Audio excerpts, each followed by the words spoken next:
Assalamualaikum warahmatullahi wabarakatuh. Perkenalkan, nama saya Alfiansyah. Saya dari mahasiswa Fakultas Hukum angkatan tahun 2019 kelas D. Di sini saya akan mewakilkan kelompok saya, yaitu kelompok 3, membacakan tugas di bulan Februari dan di bulan Maret. Dan tugas di bulan Februari ini adalah mengidentifikasi putusan-putusan yang ada di daerah Kaltim. Dan di sini kami mendapatkan tahun 2017.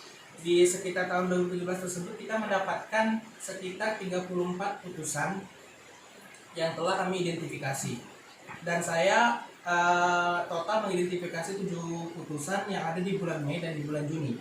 Di sini saya akan membacakan salah satunya, yaitu putusan 5G tahun 2017 PT UN Samarinda.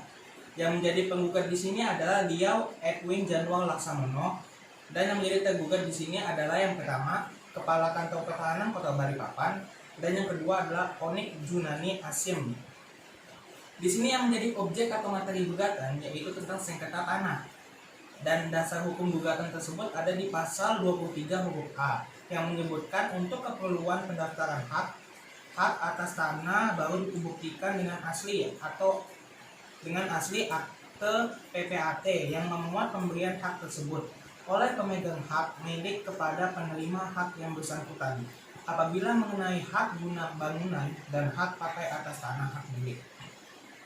Dan yang kedua, pasal 32 ayat 2 yang menyebutkan dalam hal atas suatu bidang tanah sudah diterbitkan sertifikat secara sah atas nama orang atau badan hukum yang memperoleh tanah tersebut dengan itikat baik dan secara nyata menguasainya, maka pihak lain yang merasa mempunyai hak atas tanah itu tidak dapat lagi menuntut pelaksanaan hak tersebut apabila dalam waktu 5 tahun sejak diterbitkannya sertifikat itu telah tidak mengajukan keberatan secara tertulis kepada pemegang sertifikat dan kepala kantor pertanahan yang bersangkutan, ataupun tidak mengajukan gugatan ke pengadilan mengenai penguasaan tanah atau penerbitan sertifikat tersebut. Nah, di sini yang hakim memutuskan bahwa mengabulkan gugatan penggugat seluruhnya. Itu yang pertama. Dan yang kedua, menyatakan batal surat keputusan tata usaha negara yang diterbitkan oleh tergugat. Yang ketiga, memerintahkan tergugat dengan kewajiban untuk mencabut dan mencoret dari register buku tanah yang diterbitkan oleh tergugat. Yang keempat, di sini memerintahkan tergugat dengan kewajiban membayar uang ganti rugi sebesar 5 juta rupiah kepada penggugat. Nomor 5,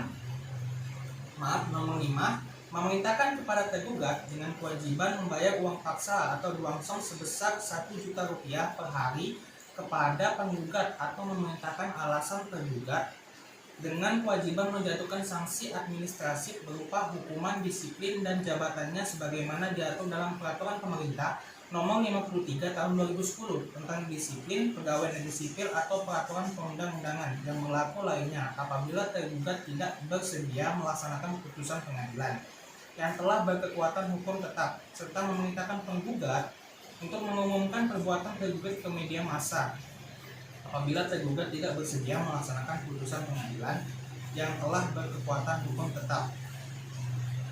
Di sini yang menjadi objek sengketa ada dua, yaitu yang pertama objek sengketa yang diterbitkan oleh tergugat yang berasal dari penggabungan tiga bidang tanah yang terdaftar dalam SHM nomor 1153 Kelurahan Karangjoang dan SHM nomor 2582 Kelurahan Karangjoang dan SHM nomor 2610 Kelurahan Karangjoang.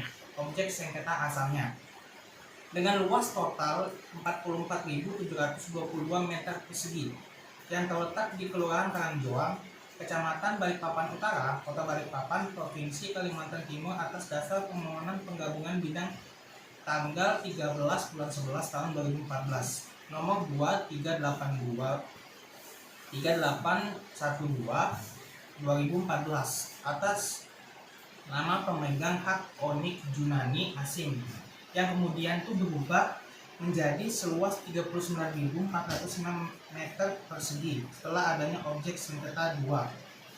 Nah, objek sengketa 2 ini diterbitkan oleh tergugat yang berasal dari pemisahan bidang tanah yang terdaftar dalam SHM nomor 06778 Kelurahan Karangjoang, objek sengketa 1 luas 5.316 meter persegi.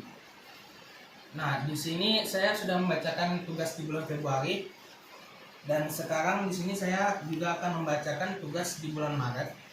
Yang kebetulan saya juga mengidentifikasi dua bulan, yaitu bulan Mei dan bulan Juni. Di sini salah satunya saya akan membacakan kasus-kasus yang ada di bulan Mei. Yang pertama kasusnya itu Fahri Hamzah yang dianggap mengalami kasus EKTP dan dia dilaporkan kepada KPK. Di sini yang menjadi subjek hukum yaitu Ferry Hamzah. Satu Ferry Hamzah, yang kedua Fahri Hamzah.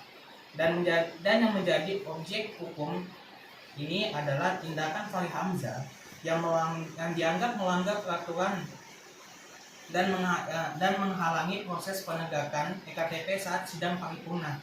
Di sini yang menjadi unsur kerugian ini adalah proses penegakan EKTP menjadi terhambat akibat dari tindakan Fahri Hamzah tersebut. Di sini jelas-jelas dasar hukumnya yaitu melanggar pasal 21 Undang-Undang Pemberantasan Tindak Pidana Korupsi. Keterangan kategori di bidang ini adalah bidang hukum administrasi negara. Di sini saat rapat paripurna, Fahri Hamzah itu mengetok persetujuan angket KPK setelah KOR setuju terdengar dari peserta paripurna. Meski ada anggota yang hendak mengajukan interupsi, tindakan Fahri yang mengetok palu secara tiba-tiba dan untuk melanggar aturan. Di sini tindakan Fahri yang semena-mena, tidak ada musyawarah, tidak ada mekanisme voting, langsung kemudian dia memutuskan adanya hak angket untuk KPK itu, yang kita anggap sebagai tindakan obstruction of justice. Di sini Ferry menyebut pihaknya melaporkan Fahri dengan pasal di UU Pemberantasan Tindak Pidana Korupsi, bukan KUHP. Dengan demikian, dia menyebut hak imunitas yang dimiliki Fahri sebagai anggota DPR tidak berlaku. Sekian dari pembacaan tugas saya di sini. Kurang lebihnya mohon dimaafkan. Saya akhiri, apabila ada kesalahan kata mohon dimaafkan juga. Akhir kata, assalamualaikum warahmatullahi wabarakatuh.